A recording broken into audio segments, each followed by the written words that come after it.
All right, Tom, you're on the gun. What do you want to talk about today? Well, let me see. I guess I was 16 years old because it was right, the year before I joined the Navy that I was over there, spending time over in Brunswick Yeah, helping Jimmy Stewart put the studio together, and getting to know him and his sister, Estelle Axton, right. and so I had to be 16. But like I told you, I did everything from cut the grass to clean the building, and then help him move in his recording equipment and get everything placed right, and the acoustics, and it was just a lot of fun and real interesting to me because it was all new to me. I'd been a Dewey Phillips fan ever since we were ever as long as he was on HBQ, but I'd never actually been around the stuff. Tom, what did they use? You said for acoustics, but somebody never heard the word acoustics, or a music person that has acoustics. So what do you call it? What they use for acoustics back then? Well, in that particular situation, we used everything from different kinds of fiberglass insulation. Anything that was you might say soft, that covered up areas of the whether it was the ceiling or the walls or whatever. Covered up windows, anything that was solid, that the sound would bounce off of, and all that kind of stuff, and the acoustics. Um, I guess smoothed down that world Yeah. of sound, and Well, as much as I love music, I know one time they were telling me that they used egg cartons nailed on the yep, wall exactly, yep. to take it down, and then But it was, if you remember, they were made out of paper. The egg cartons were, yeah, and then they went to plastic later, but it was still soft material. And the egg cartons were, you could staple them up on the wall, and all that kind of right. stuff, just to cover the ceiling or cover the wall. And but you're right about that. Well, that's what we called it raw. Nowadays the raw sound. I can say everybody knows Elvis did that's all right, but that's about as raw as you get. And Yeah. of course they run everything else through them things and clear them up and everything. But that was a raw sound that you had back in, and But also, in that day and time, it was cheap too. oh yeah, you And had to do something cheap because you didn't exactly. have any money. You had any money. But anyway, you remember I told you that building is right where Frank Barlow's office is Yeah, now, right, and it was a regular old two-story store building. And Ms. Walker, she lived upstairs, and she lived there alone, and she was a real interesting old gal, and she was nice to the kids, and so that's we all knew her. okay, Tom. About that time, how old would she have been when the time age that you're talking about? How old were you? 16 to 17? Yeah, How old would and she be and then?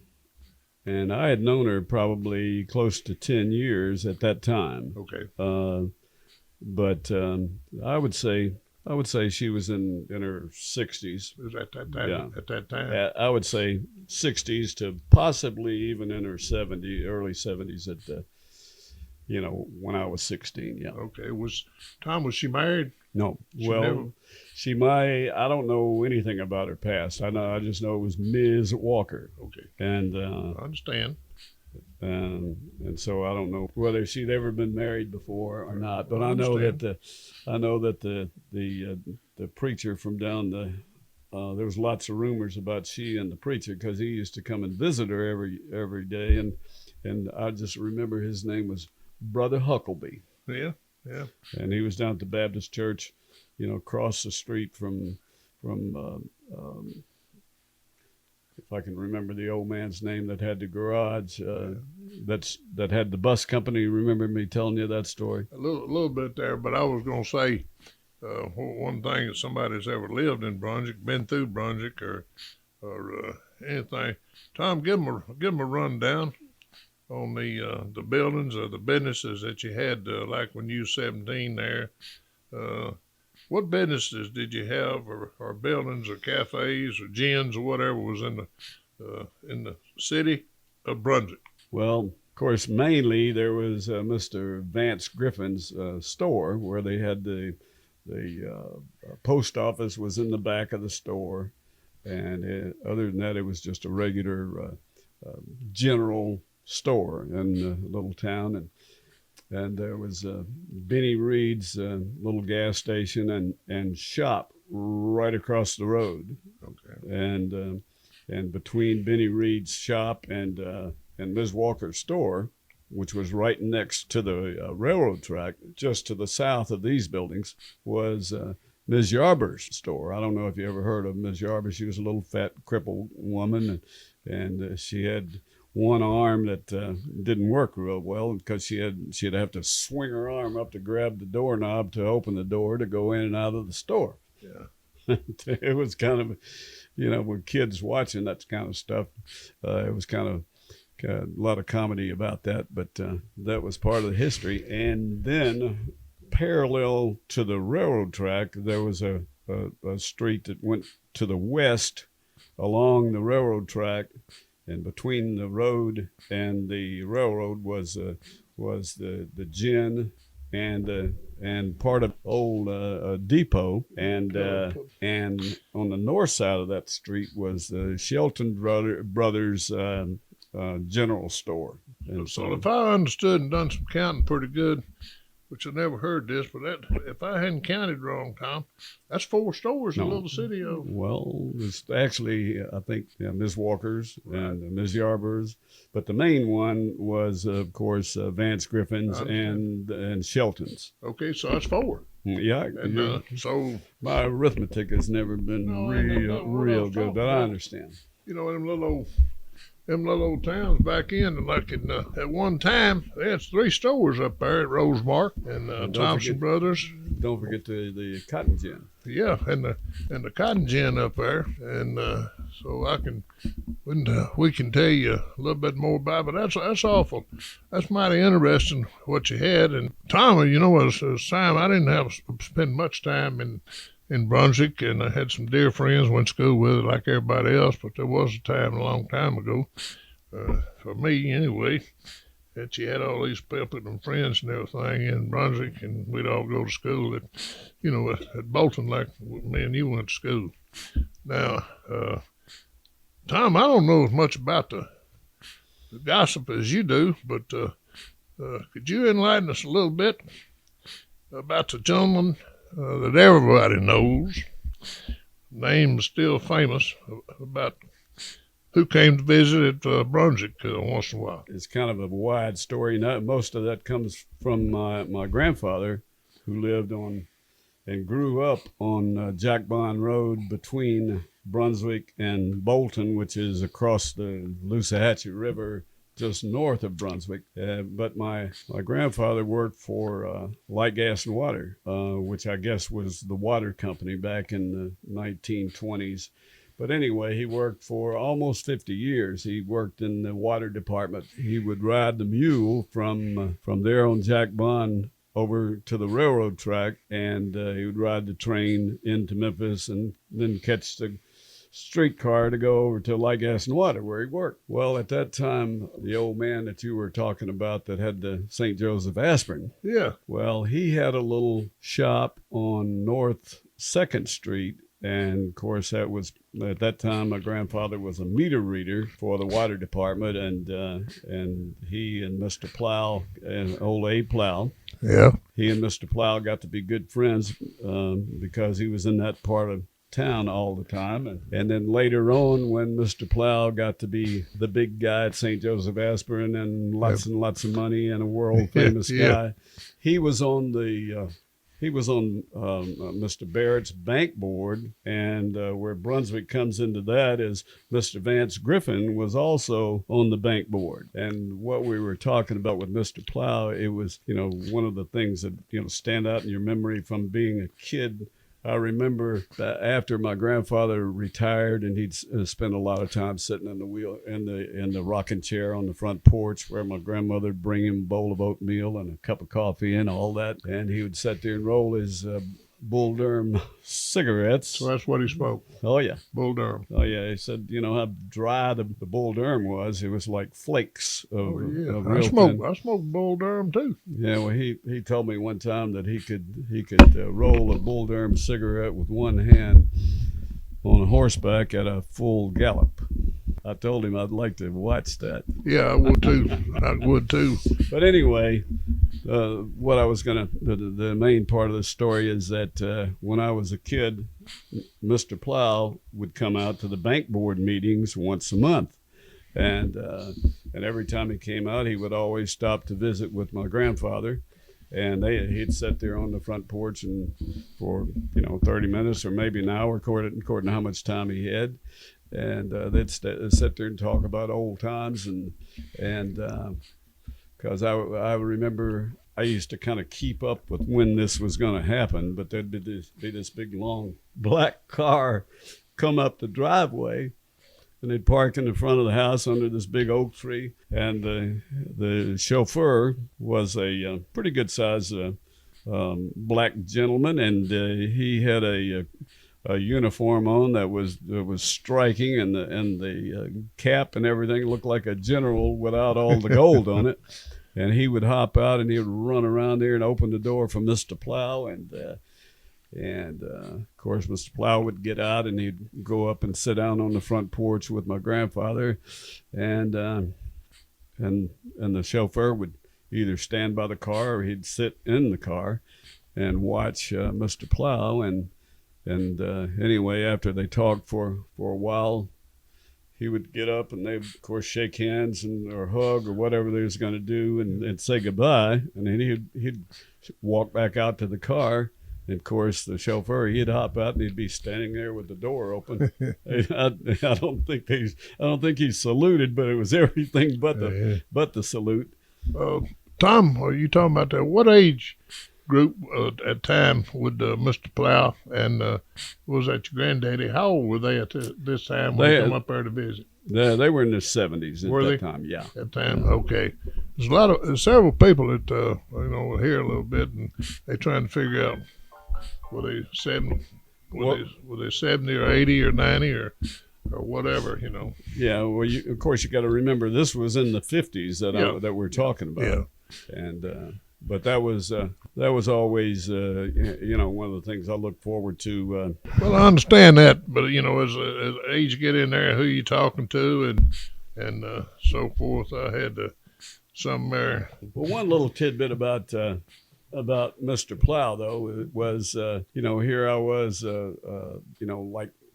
I don't remember why I was the only one in the family, where my brothers and sisters, my mother had 12 kids. And so why I was the only one that remembered or hung around or cared or whatever. But I thought it was kind of special that here I was sort of a nobody from nowhere. And I got to meet Mr. Plow, right? Who was he was famous all around the world. And more important than that, Mr. Plow knew me and recognized me. Yeah, years later, I saw him at the Shrine Temple, and he remembered me. Yeah, well, that's good information as far as I'm concerned, right there. We had those people at that time, and we didn't have much transportation to get around, like you said.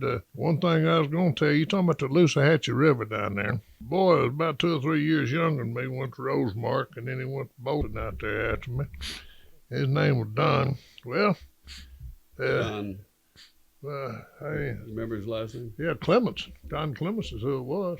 I remember. But anyway, his daddy went down there to where the old river. Now this is a new river bridge we got going down there now. This is a new bridge going over the Loosahachie River. Well, the old bridge he had down there, he took off his shoes and left his watch. It was something else he left. I can't remember off the top of my head right now. He left them down by the bridge and disappeared, and never to be heard of again. Of course, that was big news and one thing another. So Daddy heard about it, and the first thing he did, he jumped in the car and come on, buddy, here we go. So we go down there along with everybody in Shelby County, and they wanted to see. I don't know what to expect to see because everybody done decided he was gone. But that was some exciting, as far as we're concerned, about something happening out there in North Shelby County, in the at the old Lucy Yeah. River. But his Don's mama continued to live up. I think she was still up there at the home place there in Rosemark, and you don't never know what you're gonna run into. As Doug Phillips had the most popular radio station in the world back in the '50s, and the greatest disc jockey in the world when they was called disc jockeys and everything. So, but anyway, everybody listen to. If they don't listen to 1210 AM or 103.1, they sure are missing a lot. So, Tom, why don't you tell me a little bit about this Stax and how it got on the satellite and all that stuff, and I'm gonna turn it over. I'm gonna let you do a little gabbing there. So, it's all your baby. All righty, Otis. It's really kind of funny. It's kind of weird how I got involved in that little world anyway, and which turned out to be a really, really, really big world. But it was Satellite Records, and what it started from was there was a fellow named that worked at a bank. His name was Jimmy Stewart, but luckily he had an older sister, and her name was Estelle, and Estelle was married to a carpenter, and his name, or their last name, was Axton. And after some of these guys that went on to be really big, like Isaac Hayes, for example, I don't know how or why this happened, but they got together and decided that the Stax would be a much bigger and better and saleable and exciting name for this recording company. And of course, it all looks real simple and kind of automatic when you look back on it. But at that time, they took, her maiden name, which is Jimmy's last name, Stewart, and then her last name, Axton, and just stuck the two together, and you come out with Stax. Tom, what about Al Green? Wasn't he in this? Oh yeah, and there's just a whole bunch of them that went on to be big names that I got to meet them, but they were, all of them were, even the company of Stax, they all seemed to be just sort of instant world stars. Yeah.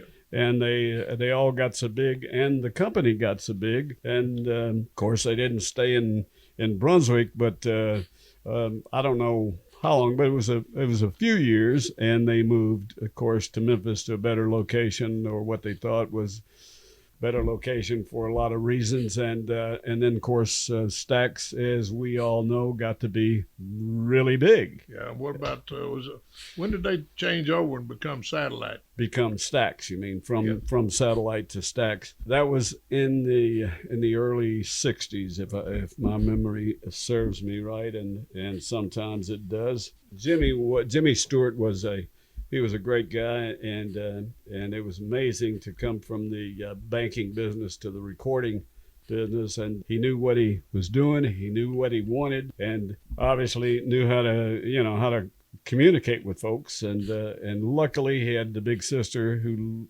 loved her little brother and wanted him to be successful. So she did everything she could to help him. Even set up a little ice cream store in the building that was built on to the store building. It was like a little side apartment originally, and to help to support his program there. And luckily, everything worked. Well, now, Tom, where'd these people? They come out there at Brunswick. Mm-hmm. Where'd they park at? Well, there was an area across the road, Okay. and there was a little space between this building and Ms. Yarber's store. Yeah. And so they didn't have any problem as far as parking. I didn't know this, but Fast Eddie told me. Talking about my older brother Eddie. Yeah, Fast Eddie. Guitar picker. Yeah. And he's about number second, third. I forgot to.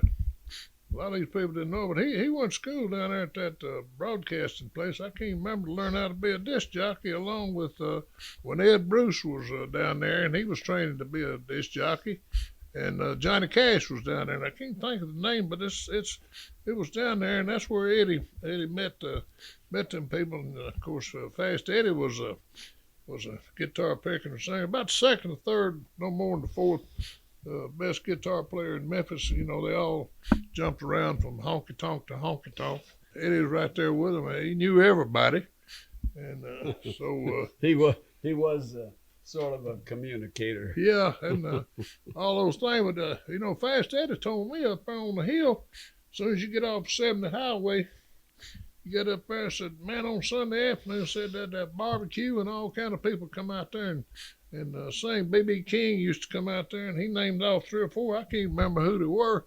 But anyway, he was telling me all who all they were. And, man, I'm going to tell you something. He had some named people, but this was back in the late 40s and 50s right there before they got to be, you know, B.B. King. He's a disc jockey down there at the, was it WDIA? I guess it was. I think it was, yeah. Something like that. But anyway, it was real interesting. So there's been plenty of music down there. So the folks out there listening, you got to remember that if we don't tell them, they don't know who's talking to them. I know that. Okay. But I'm afraid that I might make somebody mad, and then I'll come over here and shoot me, you know.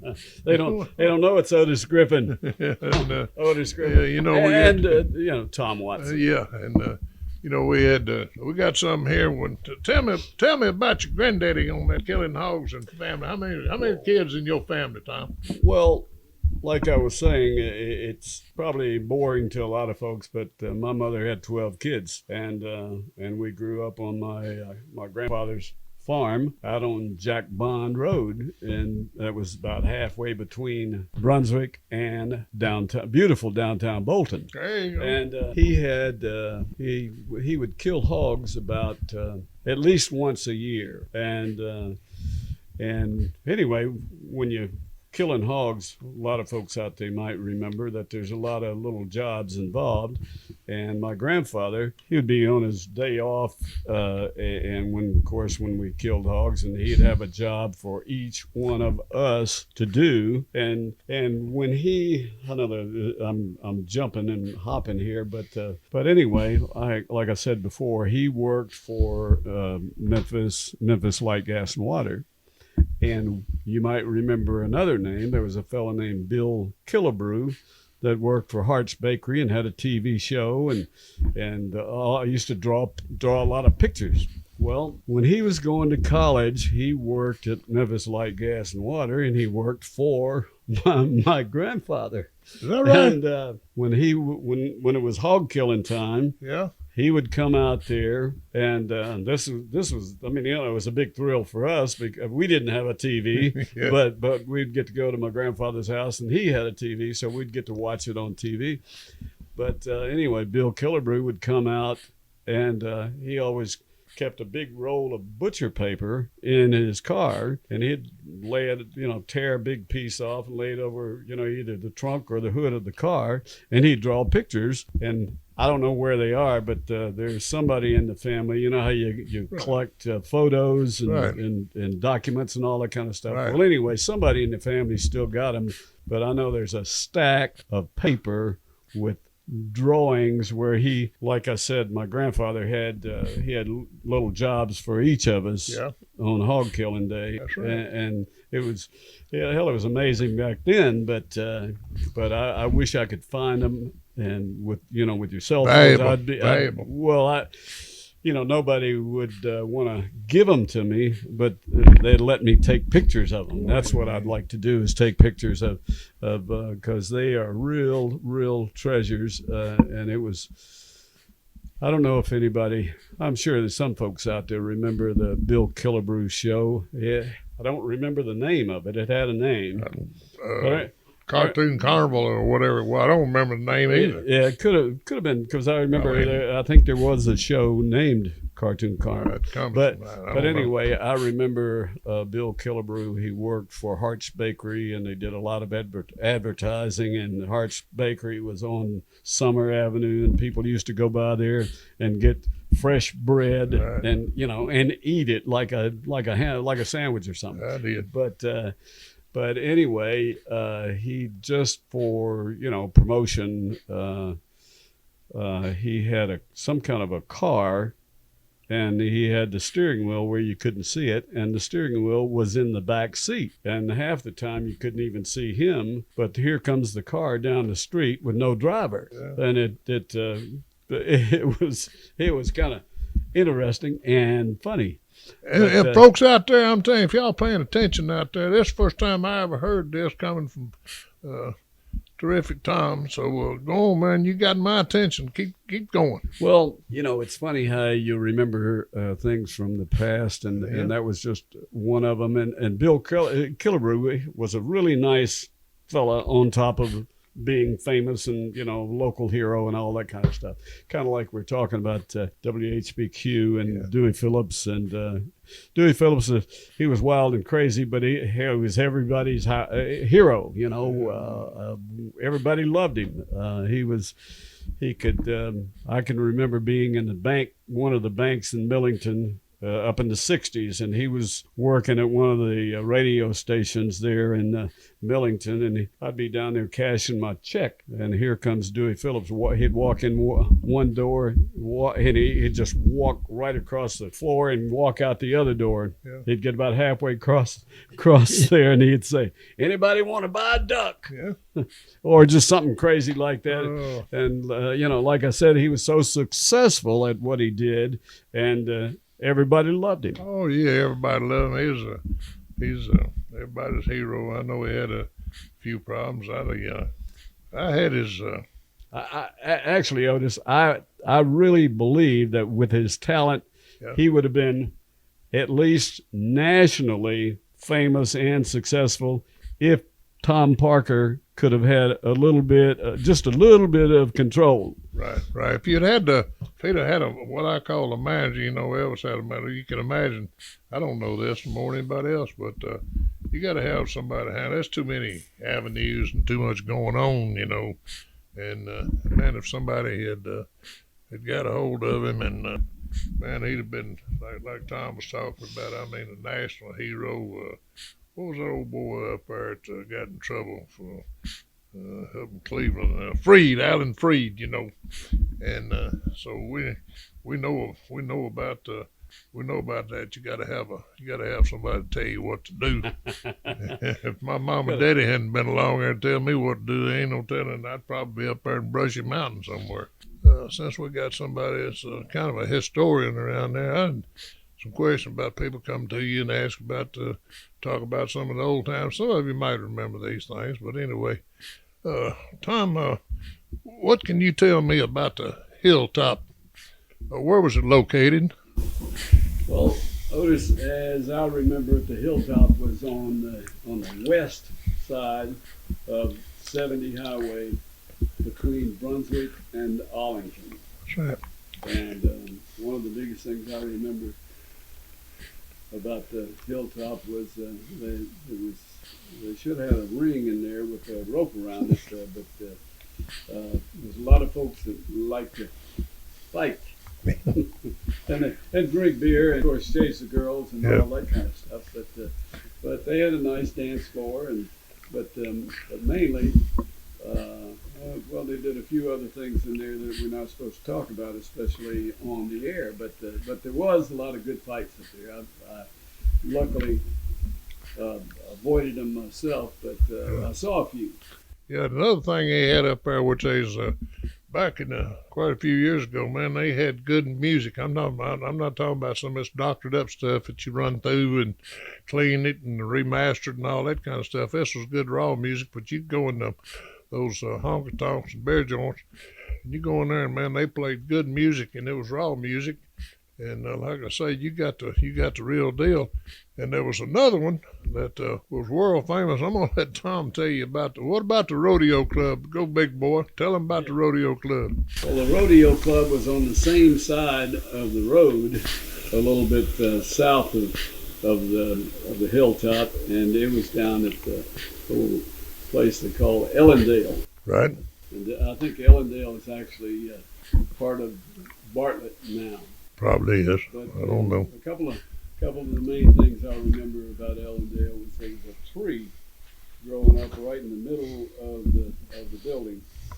And, you know, it's if you're on the dance floor, you might bump into the tree. But you know, not many places where the tree in the middle of the building. But there was at the rodeo club, and there was a lot of good music.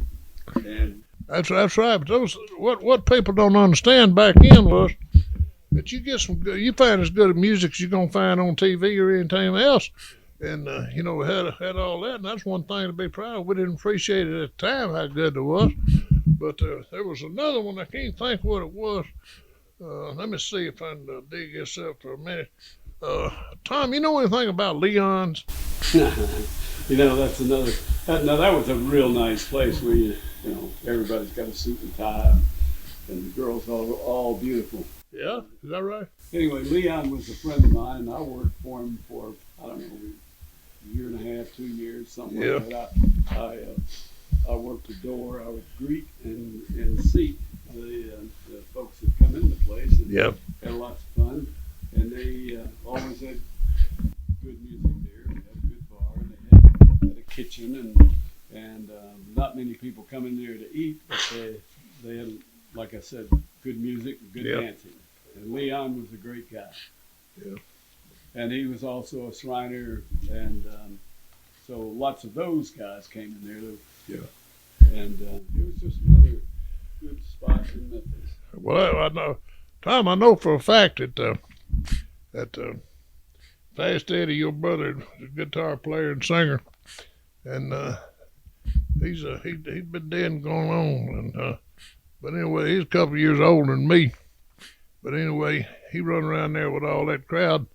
And I know he was playing at Leon's, and he was also playing at the rodeo club. And he told me later on when I come back a few years ago, he told me Carl Perkins in there said he's been in the band with him in there singing at both places. And before Carl Perkins, I guess, got to be such a star and everything. But you never know. You never knew who you're gonna run into. And one thing, but I thought those.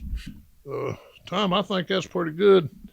On some of the places we get all the good music and all the raw music and one thing and another. Tom, go for it, son. Okay, we were talking about Jolly Jack Parnell. Yeah. I thought, and I've always thought, and I still do, Jolly Jack's probably got the best voice that I've ever heard on radio. Okay. And you know, the people out there listening, they might have a objection or somebody else they chuck out there will call that. And I don't much care. Yeah, that's right. So call in and get your 2 cents worth in there. So but over the years, fortunately for me, Jack and I have gotten to be not close friends, but sort of friends anyway. You know, at least he remembers me when he sees me, and he'll say hello, and I'll call him once in a while and we'll chat. But he's a great guy, and he was a great DJ, and he's got a fantastic voice. And I don't know him, but I know that he has a son that's in Hollywood, and he's been successful. I don't know a whole lot about him, but I know he's been successful in the voice business, and I know that Jack's really, really proud of him. And well, reason what I was going to tell you, Tom, I didn't know this a few years ago when Jerry Maxwell one told me. You know, that was Les Acres. You know, Les run the WMC down. He's station manager for all that time, but they loved him when they had Memphis Light Gas and Robbery, and I can't even remember what that woman was that talked on there, and you know she was with her. But anyway, Jerry Maxwell told me, said that Jack Parnell, when you go to Niagara Falls and you hear him describe what's going on in Niagara Falls, so that's Jack Parnell's voice that you hear, out of Memphis, Tennessee, or whatever you call it. But that's now. So if anybody didn't know that, you do now. And I call Dr. Flynn and tell him I heard that on Sunday, 12:10 a.m. So we got that. So the other disc jockeys they had, one died here. Somebody went to Johnny Dark's funeral here about 3 or 4 months ago. Disc jockey. I've heard of him. I know who you're talking about. Yeah. I know who he was, but I never knew Johnny Dark. I didn't either, but hey, Jerry. But I will have to add that of course, Jerry knows that I went to high school and was big pals with her big brother Lester. Oh yeah. And Les and I were great pals.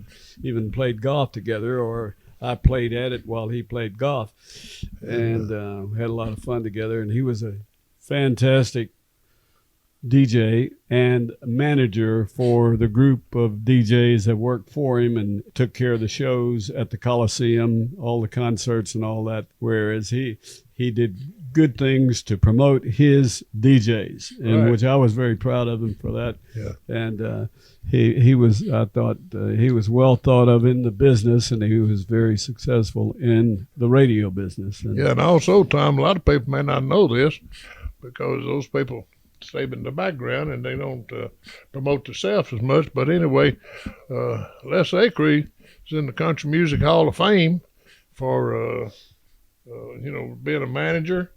And I'm not going to go out and say whether it was DJ or not, but I know he's in the Hall of Fame. I got the pamphlet to put. That's what you went to in Nashville when he was inducted. Mm-hmm. And so anyway, so you got all that kind of, man, you just don't know. If y'all don't listen, you ain't going to find out what's been going on in Memphis, Tennessee. But we got that music down pat now. It's a place to get it now, 12:10 a.m. sunny. And so we want you to keep that radio. Don't touch that radio dial. You don't know where it's been. So we want to keep all that straight. Jack, he always had a morning show where I remember when he had a morning show, and he had the weatherman named Sid Leak. Yeah. And he would always talk about he had a leak in the weather tower. And anyway, I think he told me, I don't remember for sure who it was that told me, but the weather news came in from Chicago. So Sid was working out of Chicago, and they never told anybody us about that. Let me ask you this now. It's something right here I ain't never heard. The weather tower, we always, I guess nowadays, get the weather, we'll say, out of the weather tower out there at the weather thing and report out there. And so you're telling me I got the weather back in, Tom, from Chicago, is that right? That's what I was told. Said okay. That Sid Leak was actually talking from Chicago. Is that right? And to me, it didn't make a whole lot of sense. But I guess if you're, because I don't think they, were quite as technical, the equipment that they had and everything. So it kind of surprised me. But hey, who am I? Another thing I want to ask anybody that's listening or anybody that cares. I was too young to go, but West Memphis had 4 nightclubs that were real popular, and one was called Danny's Danceland, and one was called the Plantation Inn, and one was called the Cotton Club, and the other one, I think everybody that knew is dead, because everybody that I asked, oh, you're right, there was 4, but what was the other one's name? I said, if I knew, I wouldn't be asking you. That's right. But, amen. But anyway, if anybody knows, I sure wish you'd call in and tell us. That's exactly. Thank you much. There. So it's been everybody we could think of, because we didn't want to tell a big lie. But you can't think of all them bear joints and them honky tonks. But I'll tell you one thing, everybody in the Mid-South, they knew they had the best music up there. I guarantee you all that. So over at West Memphis, all you had to do was go over there, keep your mouth shut, stay over and don't say nothing. And man, they played great music. And all them sailor boys, that was off limits for them over there. I knew that out here at the Millington Naval Base. What they'd do, they'd ride the bus downtown. Some of you old timers may remember They drove in buses to Ellis Auditorium. Some of you may not even know where Ellis Auditorium is, was, or anything else. But that's where you're dropping off for. Now, you get off there out of a bus there, them sailor boys would, and they jump on the bus and take them anywhere they wanted to go. And that's where you got around. Now, when they got ready to go over there to West Memphis, they'd have to hitchhike. If y'all remember, they'd thumb it over there. If y'all remember, there was a time that you could go hitchhiking. I did it, Tom did it, everybody did it. And but you could hitchhike without getting killed, mugged, knocked in the head. And so people feeling sorry for them sailors, or because they were saving the country, they let them in. They'd take maybe 2, 3, 4, whatever they could haul in a truck. They'd take all of them over there, and them sailor boys would walk down there to them beer joints. And they was off limits, but as long as you had the money, they had the time. So, that's hear all that good kind of music. Then when it was time to go back, whatever that time was, and them guys turned around out there at Mr. Fred McCullough's store out there on, Armour Road. That's right down there at the end where Navy Road butts into Armour. And so that's where they turn around right there. And I think, I don't tell a big lie, but I think at one time I was so young, I think some of them boys told me they rode for a dime, and I think some of them rode for 20 cents or a quarter, down to Ellis Auditorium. And I think there's a bunch of them got in and didn't pay for nothing, but they served my country, so that's fine with me. But, man, I'll tell you what, that West Memphis had the music. Lord have mercy.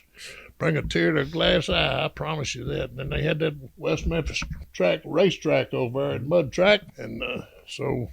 Well, I just wanted to add that you were talking about the bus company. Yeah.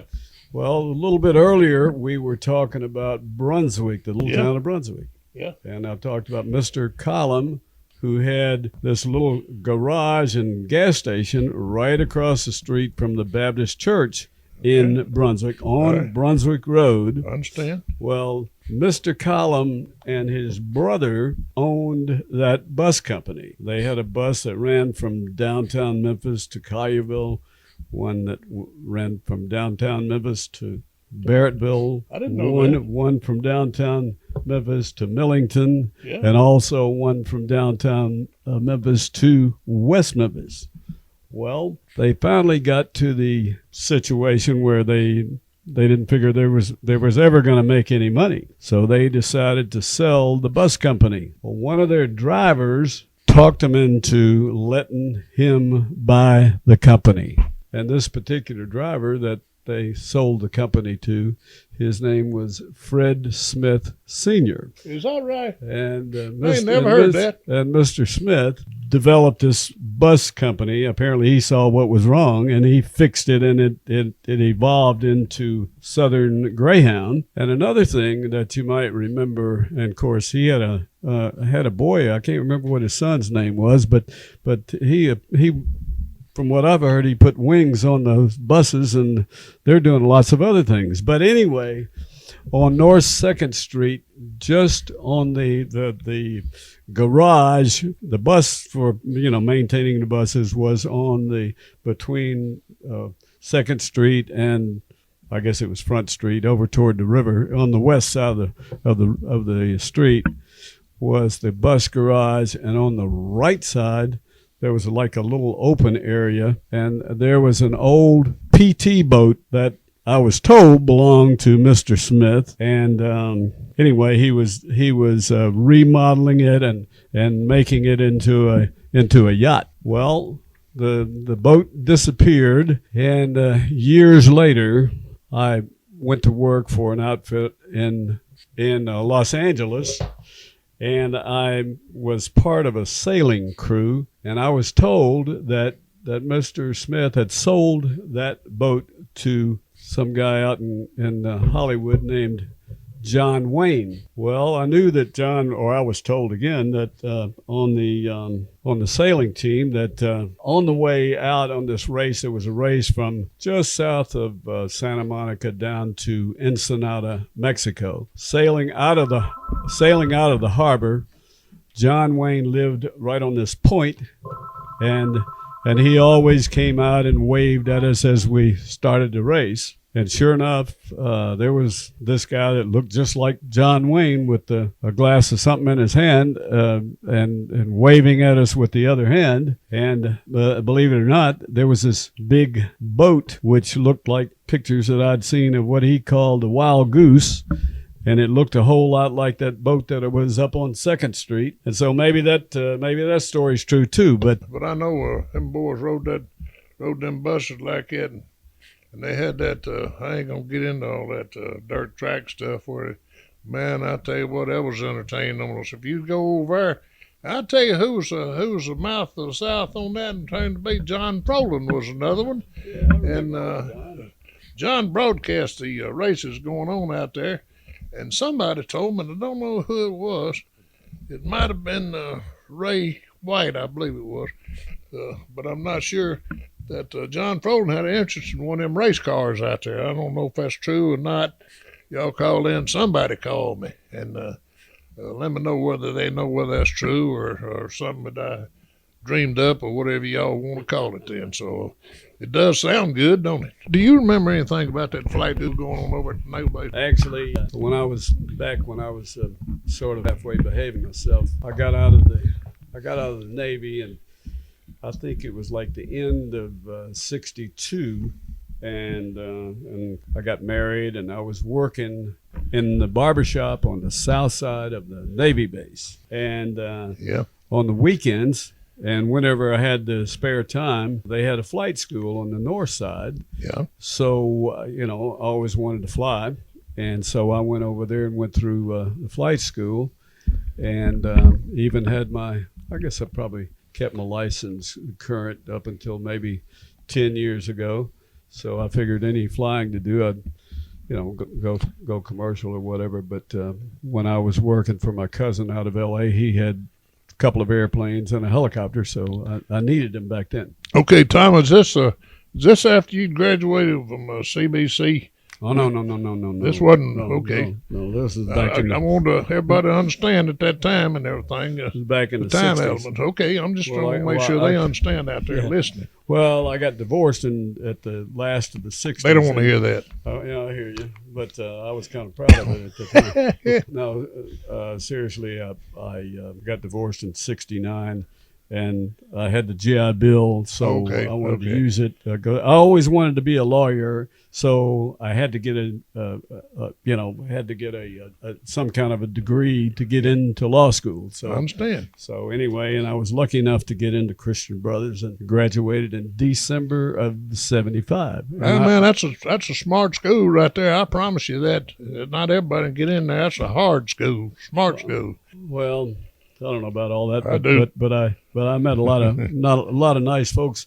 But one thing I like it sounds kind of like I'm bragging a little bit, and I guess I am. But one of the unique things about it is I graduated, or I was in a small class. I believe it was only 40 folks in the class, and we graduated in December of '75. Well, in January of '76, the school acquired the U. So it was Christian Brothers University all of a sudden. Okay. And because we graduated in December of '75, they invited us to walk across the stage with the graduating class in '76, which was, in the spring of '76. So they gave us 2 sheepskins, one in December and the other one in, May, I think it was. Yeah. May or 1st of June, whenever the class went across the stage. Well, now, Tom, how many was in your class? It was somewhere about 40. You know how many is in my graduating class? Mine and your sister Mary graduating class is 34. No, I'm talking about graduating from college. That's what I said, from Bolton. Oh, Bolton? You're talking about Bolton College. I'm talking about Bolton High School. Y'all got that. Yeah, well, when you graduated from UT, how many was in your class? 150 or something like that? Well, I graduated from Union at Jackson, Tennessee, and I don't even remember, but I do know Paul Harvey give our commencement exercise, and I took a picture of me hanging around his neck and me and him having a good conversation. I got it. But I bet you there was more than 40 people in that class. Yes, sir. I didn't mean to throw off everybody, but I was thinking there's a college, we had 40 folks, and we didn't have 34 graduate from high school, So go ahead, back to your story. But anyway, I thought that was Yeah, kind of unique because nobody else has it except me and my classmates. yeah, that's great. Because that's the only time anybody can. Y'all hear that out there on in the radio land or so forth? Y'all ever heard anything like that? Call in and tell Dr. Flynn what you want him to know, okay? Dr. Vincent O'Neill was my buddy. He was over the English department, and he was a great guy. And Dr. Brown is out there. He's over I think he's over the engineering department. He's another great guy. Yeah. Of course, he's sort of part of the family, so we had to include him. No, seriously, he's a great guy, and I don't know what he does, but he's still out there. So if he wasn't important, they would. Yeah, I understand. But no, that's CBC, and that's when I played. I was at Union playing them. Man, they hold your head. Coach Hank Raymonds was a head coach then, and he went on up to Marquette, and they claimed his assistant for Al McGuire when he was coaching there. And said when they won the national title, but Al didn't do much coaching. He was out then, but. Coach Raymonds is the one that done the coaching up with, and then there's a lot you can tell about some of them people knocking you in the heads and the elbows and everything else, and there's some of them old tough boys I remember, and I was talking to Jim Wright about this one day over at Messick, where he went to school, little boy over there, and I tell you what they did to us. That's a true story, and of course on my bus, see. Back when I was a junior with Gary Howell was a guard and Phil Vaughn was a guard, David Dog Manley. He was rough, Dog was, and then had hired Lawrence, and we had, I'm trying to think some more, Bubba, Fletcher and Gene, and I'm trying to think some more, but anyway, saying all that, woo, man, that's tough. They's tougher than Bodock tree, I'm going to promise you that. And Bodock wore out a chainsaw in a New York second. But them boys from Messick, they's rough, pure rough and everything. I won't get into that right now. So, anyway, Tom, go ahead, Tom. What you got, big boy? Well, you're talking about the sports. I was never much in sports, but years later, I was fortunate enough to be on the board at the Mid-South Fair and had a lot of great fun, met a lot of great people, and I remember at least one year we had a fellow named Bill Todd, and Bill was I